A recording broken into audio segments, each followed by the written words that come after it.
নমস্কার। আগামী 21শে জুন আন্তর্জাতিক যোগা দিবস।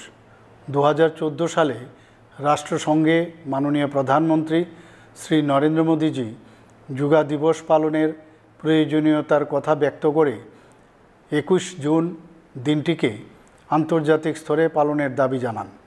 মূলত মাননীয় প্রধানমন্ত্রীর চিন্তাভাবনাকেই রাষ্ট্রসংঘ মর্যাদা দিয়ে এবং যোগাভ্যাসের প্রয়োজনীয়তা উপলব্ধি করে প্রতি বছর 21শে জুন দিনটিকে আন্তর্জাতিক যোগা দিবস হিসাবে পালনের সিদ্ধান্ত ঘোষণা করে।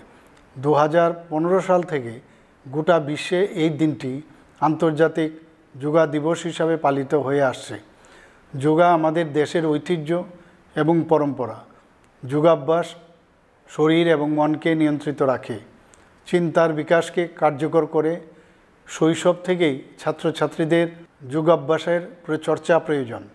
মন ও শরীর ভালো থাকলে পঠন পাঠনে মনোযোগী হওয়া সম্ভব। যোগচর্চা শারীরিক দক্ষতা বৃদ্ধি করে, রোগাক্রমণ প্রতিহত করে, মানুষের দৈনন্দিন জীবনযাত্রাকে পরিবর্তন করে, মানুষের মধ্যে সচেতনতা জাগিয়ে তোলে। যোগাভ্যাস শুধু একটি দিনের জন্য নয়, আমাদের শরীর ও মনকে সুস্থ এবং সতেজ রাখতে প্রতিদিন যোগাচর্চা করা আবশ্যক। আসুন আন্তর্জাতিক যোগা দিবসে অংশ নিয়ে আমরা নিয়মিত শরীরচর্চার জন্য অঙ্গীকারবদ্ধ হই। সুস্থ নাগরিক হিসাবে সমৃদ্ধ ভারত গড়তে মাননীয় প্রধানমন্ত্রীর স্বপ্নকে সফল করে তুলি। নমস্কার।